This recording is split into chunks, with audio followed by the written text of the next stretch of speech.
welcome to my YouTube channel. It's your girl Sassydee.naturals. For those watching me for the first time, you are highly welcome to my YouTube channel. If this is your first time watching me, kindly click the subscribe button, hit the bell notifications to always get my uploads. Thank you so much for my returning subscribers, for the love and the support, and thank you guys for sharing my video. It means a lot to me. If you haven't subscribed, what are you waiting for? It costs you nothing and it means a whole lot to me. So thank you so much for sharing and subscribing. So guys, I know you've noticed that from 7 p.m. to 7 in the morning, there is always a live video going on. So I'm trying to make this an ongoing thing. So from Monday to Friday, scriptures will be played from 7 p.m. to 7 a.m. in the morning. Okay, so once it gets to 7 a.m., it's shut down and then continue the following day. So Monday to Friday. If that's something you would like to be a part of, don't forget to join us live from 7 p.m. to 7 a.m. Monday to Friday. Okay, so thank you so much. Anyway, okay, so let's get straight to the video. So in today's video, we're going to be discussing 10 things to make a marriage work. Make sure to get your popcorn and whatever, your soda, your wine, sit tight. All right, and let's get started. Okay, so I want us to start with 10 things that would make a marriage fail. Okay, before we go to the 10, let's just make it 12. Okay, let's make it 12 things that would make a marriage fail. Okay, so number 1, lies. If you're always lying to your partner, if you're always lying to your spouse, where you go, where you are, what you do, lying about your finances, lying about everything, period, that would turn somebody off real quick and give them a sour taste in their mouth because you lied too much. The love they have for you would just go down day by day because you lie a lot.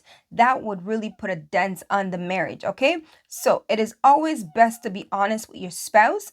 Try to be honest about everything. Not even try, like, what are you lying for, right? In the first place, like, why lie? Lying is never, an option. Always try to be honest with your partner. That is number 1. Number 2, you like to receive, but you never like to give. It doesn't always have to do with money aspect when we say give, okay? So a lot of people get so attached to the word give as they only think about money when they say give. Give doesn't always have to be about money. It can be emotionally, it could be psychologically, it can be in any way, okay? So it can be emotional support, it could be anything. It's not always financial support that is needed in a relationship. Okay, there's other areas that you can give to that would be very supportive. Okay, so if you like to always receive but you never like to give back, that could be a dangerous thing. That could put a dent in your marriage. It could put a dent in your relationship. Okay, give and also receive. Marriage is about give and take. Any relationship, period, is about give and take. If you're always so stuck on it's all about me, I'm always going to receive because you're lucky to be with me, you're lucky to da da da da. Huh. Honey, you have another thing coming because that marriage is not going to last. Okay, so that was number 2. Number 3, you do not help to do house chores. You don't help in any way around the house. You think it's all, if it's a man, you think it's all a woman's job. If it's a woman, you think it's all a man's job. No. A marriage, like I said, is all about give and take. If you're all about giving, if you're all about taking, but you never give, it will not last. If you do not help around the house, it will not last. I've heard about this story, okay? I know a lot of people are actually guilty about this. You eat, okay? And then you leave your plate there for your partner to wash. What is that? Did you marry a slave? When I heard this, I was like, what? If you are not supportive in the house, it will be frustrating for one person to carry the house load. House load or house chores is more heavier than going outside to work. Oh, yes, the housework especially when kids are involved. It's a lot heavier than working. Working outside is not a problem, okay, because you get to take breaks. But when you have kids, there's no break. So, as a man, always help out your woman. Either she's cooking in the kitchen, help her with the kids. I know, like in some religion, they think, a woman is supposed to do everything around the house. She is going to get fed up at some point, and that love would just go down. But if you're always helping her in the kitchen, if you're always helping her in other areas in the house, if there's grass that needs to be cut, you help her with that. If garbage needs to be brought out, you help her with that. You help her with, you guys help each other out around the house. That love will remain sweet. But if everything is on her, she'll cook, she'll clean, she'll take care of the kids, she'll take them to school, she'll do this, she'll do that. Trust me, she'll the way she looks at you would it's like, who does this man think I am? Did he marry me to be a slave in his house? Did he marry me so he can use me and misuse me anyhow? No, it's not supposed to be like that. Love is supposed to be sweet. A marriage is supposed to be sweet. You're supposed to feel like you're at home. You're supposed to feel like, I am so, like, I'm married, I'm happy, a marriage is not supposed to feel like a cage. It will feel like you married her to be your house girl or your house help. No, always help your partner around the house. It's not enough that you go to work and you bring the money home. The workload in the house is much heavier than the workload out there. Okay? You cannot compare the two. You cannot compare the two. If you know that you are in this situation or you are in this change and help your spouse. It is the best thing when you have two people working together, making a marriage work, helping each other in every aspect, in every area.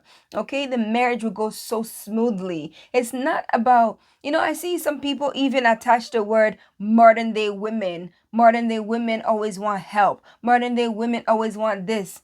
Modern day women are humans. They're not stones. They're not bricks. They are not stones, they are not bricks. They're not they're not woods. They have blood running through their veins. They get tired. Try to assist them, especially when kids are involved. It can get draining and tiring, especially when you have more than one child. You don't do anything when you come home. You just sit down on the couch, you take the TV remote and you press the TV remote all day. Or if you bring out your video game and that's all you want to do, you play your video game, your kids are crying. You call the mother, oh, your child is crying, take care of your child. Like, why you sit down and do nothing and watch TV? Like, is she a slave? I wonder, like, when certain people do this to their spouse, do you even feel guilt in any form, in any way? To me, it's like, I wouldn't enjoy that kind of marriage if I'm always doing every single thing around the house. You don't have any help that you're giving to me. You think it's going to work and you come home. Or especially when me and you go to work and you get home before me and then I get home at late at night. You expect the woman to come home late at night when she finishes her work to come and cook for you. That is just wrong. That is wrong. If you don't know how to cook, turn on YouTube. YouTube will teach you how to cook. No. If you always leave things around for your spouse to do, that marriage will not be sweet. Trust me. It will not be as sweet as when if you were to help your spouse. When two people work together, it makes the marriage sweeter. Or maybe your wife is busy taking care of the kids, or you're helping her with something around the house. You're doing this. Anything you do for your wife, you're equally doing for yourself. Anything you do for your kids, you're equally doing for yourself, because they're now a part of you. Oh yes, they're now a part of you. So try to help your spouse with chores. Oh yes. Number 4, you expect too much from your spouse. Yes, especially if you don't get what you're looking for. You start to call them names. You start to call them abusive names. You're lazy. You're this. You're stupid. You can never get it right. It's just this that I wanted. If I had known, I wouldn't have married you, because now that I married you, I'm suffering. I'm doing this. I could divorce you tomorrow and get another person. I could leave you tomorrow in this relationship and get another partner just like that. I don't have to be with you. It's that marriage will not last. It will not last because no one forced you into that marriage in the first place. You were in a relationship with that person first. That's why you date before you marry. You don't just jump into a marriage. No. Otherwise, you jump right back out. Oh, yes. You knew how the person was. You knew the personality. You knew, although people do change after, but still, you knew what they were all about before you got married to them. So, if you're not calling them all these names, it will not help anyone. It won't do anything. So at the end of the day, try to make things work. Just because you don't get your way and you expect too much, you now like start to abuse your partner. That relationship, that marriage will not last. If you call your partner names all the time, if you that marriage will not last. It will not last. Oh no, it won't last. Anyways, let's move on to number 5. Yes, number 5. You constantly tear down your partner. Every single little thing, any little chance you get, you tear down your partner. Oh, yes. Number 4 and number 5 are kind of going together. You tear them down because you don't get what you want, because something is going on. You tear them down with words. You call them, you're not good enough. If you call them all kinds of names, you're always tearing them down. That marriage would not last. Nobody wants to marry to be abused. Nobody wants to marry and be a slave. Nobody wants to marry and be unhappy. Oh no. If you constantly tear down your partner all the time, calling them names, they will begin to be insecure about themselves. Why would you want to marry someone's child, someone's son, someone's daughter, to turn them into a piece of rag? When you married them, they were full of life. After they married you, they've lost about 20 pounds. That marriage won't last because it's so toxic. You fill the marriage with so much toxic, and now it's like they want to get out because it's so toxic. If that marriage is full of toxic and maybe there's like one happy moment, that happy moment would not even count if you're constantly filling up the relationship with toxicity. Like, it will not work.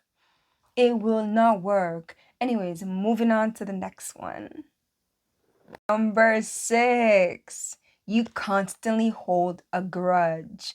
You never forgive. You fail to forgive. Knowing fully well that tomorrow could also be your turn. You could also do something to wrong your spouse, your partner, and you would also need forgiveness. We are not perfect as humans. We are always making mistakes every single day. We are always making mistakes every day, and we're constantly learning. We're constantly learning. No, haven't you heard someone telling you, I've been married for 30 years. I'm still learning about my partner. You can never know too much. You can never know everything. People are still changing every day. It's like sometimes you've been with your spouse for like 20 years. You're like, oh, I didn't know you could do that. Ah. It's like, honey, you've known me for like 20 years and you didn't know I could. There's always something to learn. There's always something about someone to learn. It's like God has placed so much gifts in each individual's. Like, it will take a lifetime. Even that lifetime, you still cannot see all that gifts. Yes, always, you always hold that grudge. If you're always holding the grudge, it will never work out. It will never work out if you're always holding a grudge and you never forgive. That relationship will get tear down in no time because your mind is always filled with bitterness. You're filled with so much bitterness and you've held on to so much bitterness, any little thing you're going to get mad. Any little thing he says, it just sets you off and you're always bitter. It's not a good thing. That marriage would not last. That relationship would not last until you've let go and you've forgiven him. Everybody makes mistakes. If it's not something you know that you cannot live with, then you're free to exit. But what you cannot do is start to abuse someone's child in a relationship. That's a no-no. Anyways, moving on to number 7. Number 7. You are not faithful. You're constantly cheating.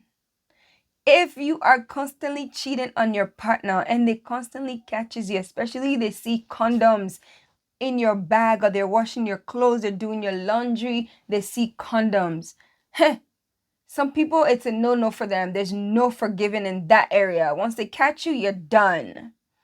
You are done and over with. That's a no-no in that area. So always, always, always stay faithful to your partner. If you're not faithful to your partner, that relationship, that marriage will break. If you cheat, who wants to be with a cheating partner? It's like, I'm faithful to you and you're constantly cheating on me. You're clearly telling me that I'm not good enough, or whatever you're tasting in me, it's not good enough. So you need something out there. You need something more. If you need something more, then you're free to go. Away, away, away. Away. Oh, yes. Oh, yes. Anyways, moving on to number 8. Number 8, you constantly listen to bad advice. You listen to bad advice from friends. You listen to marriage advice that's not even good. You take those advice and you plug it into your relationship. You plug that relationship into your marriage, and then you get the wrong shock, or you get a shock period. There's no wrong shock. You get a shock period and you get a reality check that what you have been taking in, and it's not the best. Remember, they say grass is always greener on the other side. Someone may tell you something that this, and that. It doesn't always mean that it's true. It doesn't always mean that that's what they do behind closed doors, right? Sorry about that. You hear my baby girl laughing away in the background. Anyways, let's continue. But yes, it's not always a bed of roses. It's not always greener on the other side. Oh, yes. Stop listening to marriage advice outside, because sometimes people may tell you certain things and it's not true. They may tell you, oh, if your partner snores, if your partner do this, they don't love you. If your partner does that, they don't love you. How would they know? Are they in the marriage? Do they know your partner well enough? But they constantly give you advice, especially friends that don't want the best for you and you don't even know, because you're so blinded, thinking because you love that friend, they will love you back in return the same way that you love them. It's not always the case. If you always listen to outsiders, if you're always listening to people's advice, if you're always taking people's advice, that marriage is just a matter of time before that marriage crash, because you don't know what people have in their hearts towards you. You don't know if it's good thoughts or if it's bad thoughts. The best marriage advisor, the best counselor, it is either your parents, okay? And your parents have to be living by example, of course. Or the best and the best is the Holy Spirit. Just drop those knees, girl. Drop your knees and put your hands up and pray. Trust me. Answer like this. Just like this. You get your answer real quick. Oh, yes. You get your answer real quick. Stop listening to people telling you what you should do in your marriage. The moment you start listening to outsiders now, it is no longer 2, it is now 3, because you've given a third party the key to your marriage to do whatever in your marriage. Because if they say pinch your partner, you would actually pinch your partner, thinking maybe if you pinch him like this, he would actually change or do this or do that. No. Oh no. Remember, you're married to a grown-ass human being. You're married to a grown-ass woman. You are married to a grown-ass man. You cannot change anybody. So stop listening to bad marriage advice. Okay, so moving on to the next one. Okay, so number 9, you talk too much. Every single thing you do in your marriage, I know I always mention this in my video because it's very, very important. Everything you do in your marriage, Mr. A, Mr. C, Mrs. A, Mrs. C, Mrs. B, Mrs. E, Mrs. whatever, has to know about it. Must you talk? Close your mouths, my friends. Must you talk about everything? Everything you do, you're a chatterbox. That's why a lot of men are so afraid, or a lot of women are afraid to get married to people that talk too much. Any little thing you talk too much. Unless it's abusive, then yes, speak up for somebody to help. Oh, yes. If it is not abusive relationship, you're just a chatterbox, or naturally a chatterbox. It'll put you in trouble because you might say something to someone that you cannot take back. What then happens tomorrow if you and that person are no longer in good terms? What happens tomorrow if you and that person are no longer talking or in good talking terms? And then what do? You cannot take back those words. It's gone, it's gone. And they can use that against you tomorrow, or they can start spreading the word. Remember, when you tell one person one thing, especially if that person that you're talking to is a chatterbox as well, it's the story will change. It will flip just to make it sweeter. You may say to a person, "Oh, my husband doesn't know how to, hold me. My husband doesn't know how to cuddle. My husband doesn't know how to do this and do that and do." They will flip it around saying your husband is impotent, your husband is this, your husband is that. So be careful what you say to people. Oh, yes. Close your mouth. It's not everything that you need to say outside. Certain things are meant to be kept a secret, but it's no longer a secret because everything happening in your marriage, the whole world knows about it now because your mouth just cannot stay closed. Oh, yes. Why do you think when some men or some women, when they're dating their partner and they find out certain things, if their partner proposed, they reject it? When you see all these marriage proposals going on, you're like, why did this person turn down marriage? And you've been praying for marriage, or you've been praying for somebody to propose for you for so long. You're like, you can never understand why. It's like, someone proposed to you with flowers, with this, with that, and made it so beautiful, and you said no because they saw danger. They saw danger and they said, no, I cannot imagine spending the rest of my life with this kind of person. I would just die. I cannot imagine spending the rest of my life with this person. Oh, yes. It's not all about the physical, what you see on the outside appearance. Sometimes you have to just tune in with your camera and look on the inside and see what's really going on. Oh, yes, by having that communication. When people open their mouth, whatever that's inside comes right out, especially those that don't know how to cover their mouth and close it. Everything they will talk. They will talk. Everything they will talk. So, if you are talkative, that can also put a dent in your marriage. It could put a dent in your relationship. So watch your tongue because it could put you in a lot of danger. It could put you in a lot of trouble in your marriage. Okay, it can really shake your marriage. To some people it's nothing, but to some people it means a lot because they don't want their stuff out there, especially your sexual life. It's always good to keep that closed doors. Once you talk about everything, anyways, moving on to the next one. Number 10, you are not supportive financially. Nobody wants to marry a liability. Oh, yes, nobody wants to marry a liability. If your spouse married you and you are just home, you don't contribute in any way. You don't contribute in any way and you're just there. That marriage, trust me, in no time it will shatter. Nothing breaks a marriage quicker than money. Nothing breaks a marriage faster than financial issues. So before going into marriage, make sure financially something is going on. You have a steady job. I know anybody can lose their job at any time, but have a backup saving in case something was to happen. You need to train yourself. I know we all have a lot to do. Yes, in that area now. Anyways, yes, financially contribute. It helps. Nobody wants to marry a liability. Like now, some women, okay? I'm getting to the men too. Don't worry, I'm getting there.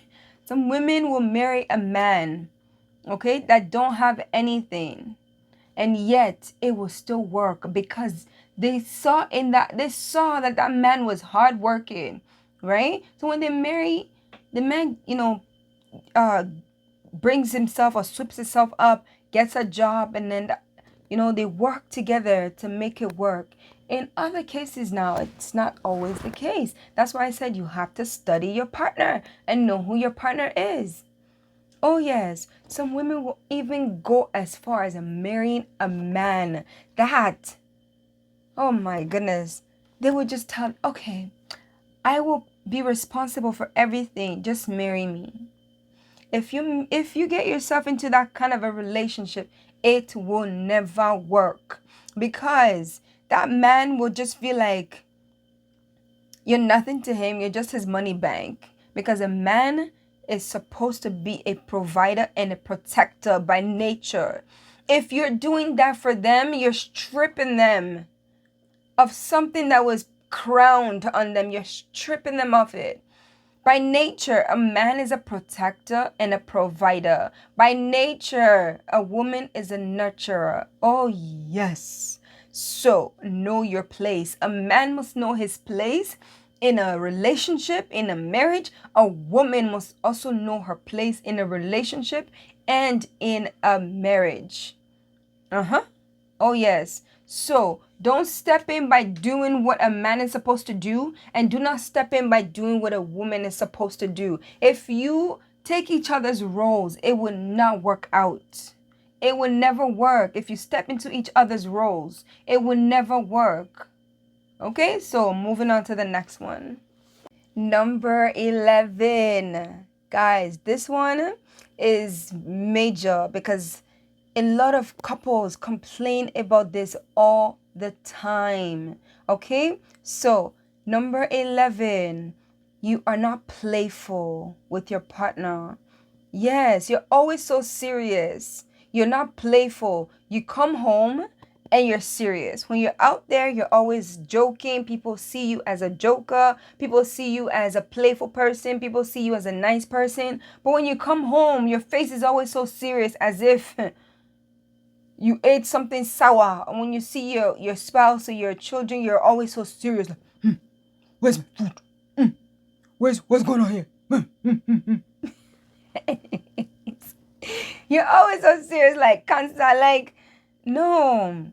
You must come home and everybody must be happy that daddy's home, mommy's home, not always serious. You cannot come home is peace. Home is where peace, when you come home, you feel like, I'm home. But when you're out there, it's like, if things don't go wrong, if things don't go right, it's okay. Because when I come home, I will relax.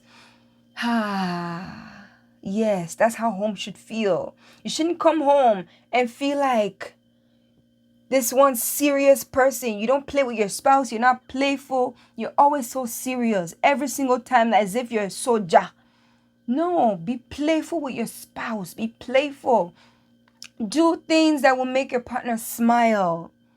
Oh, yes. It's when you're not playful, that marriage will never be as sweet as. And if a marriage isn't sweet, like sometimes people sometimes think to themselves, what am I doing here? The way he treats me, the way he talks to me, he's not playful, he's not this. Yes, always play with your partner. Be playful. That can put a dent in the marriage too as well. It seems like such a little thing, but it can be a big issue. Oh yes, moving on to the next one. Number 12. This is a major one, okay? This is really major. I know a lot of you might be guilty about this, but try to fix it. Number 12. You don't spend enough time with your family. You don't spend enough time with your wife, with your partner, with your spouse. You do not spend enough time. You don't spend enough time with your husband. You don't spend enough time in your relationship. You put work, you put other people above your relationship. It will put a dent in your marriage. One of the most important thing after love is time with family. If you don't spend time, put it this way, take a flower and put it on the ground, or a seed or whatever, put it on the ground. Don't spend time taking care of it and leave it, and just see the state of it. Or maybe you've watered and you've done it in the beginning, and then you left and abandoned it when it's like when it's grew to a certain point, and you just left it. You don't water it, you don't do nothing to it to make it grow. Just see the state of that flower and see if it wouldn't or just dry off and die. That's how a relationship or a marriage will be if you don't spend time with your family, with your spouse, your partner. It will just eventually just die off. The feelings and everything will die off because you were never there for them. Always have time. Always have time for your family. Always have time for your spouse. No matter how busy you are, remember, your family are your backbone. Your family got you at the end of the day. Work doesn't have you. God forbid you fall ill tomorrow. Work doesn't care. They can replace you just like that. Oh, yes.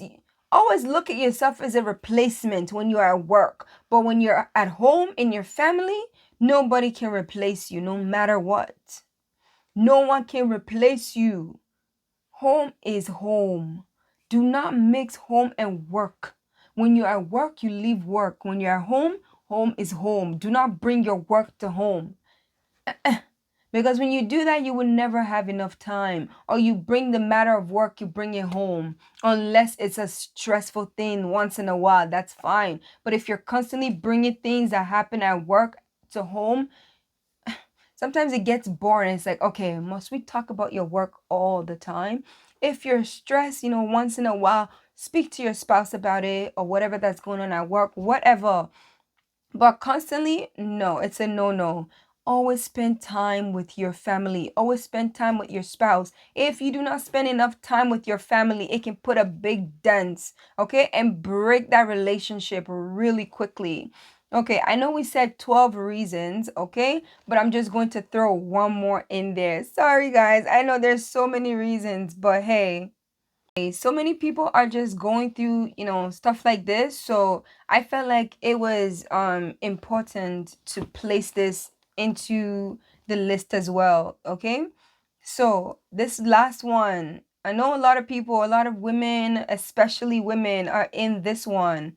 Okay. So men that always listen to their family members, you listen to your mother, whatever your mother say, you do, whatever, however your mom say you should treat your wife, you should treat your husband, that's how you treat your partner. That is so wrong. Your mother, your father should not be involved in your marriage. Your marriage is your marriage. Nobody was involved in your parents' marriage. So your parents should equally know their place in in terms of their children's marriage. It's very important for parents to know their place, because you could say the wrong thing that could break your children's marriage. The blame will be on you.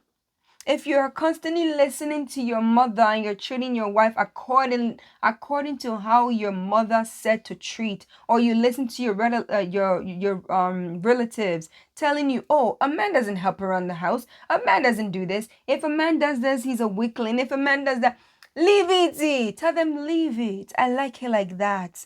I'm a weakling. If I help my wife, it's okay. Because you two are the ones wearing the shoe. You know where it hurts. Be supportive, support each other, okay? Support each other. It's very important when you support each other. Have time for each other, talk to each other. It's very, very, very important. Support each other. Stop listening to outsiders. Stop listening to family members telling you on how to treat your partner, telling you on what to do, telling you how to treat your partners, period. You're wearing the shoe, you know where it hurts. Oh, yes. A man is not a weakling when he helps his wife. A woman is not a weakling when she supports her husband. You are just basically doing things to make the marriage work. Oh, yes. Anyways, so these are the 10 reasons, or as we can say, 13 reasons why a marriage will fail. Okay? So, on the next one, you're going to see another 12. I may even make it longer. Okay? Reasons why a marriage will last, or things to make a marriage successful.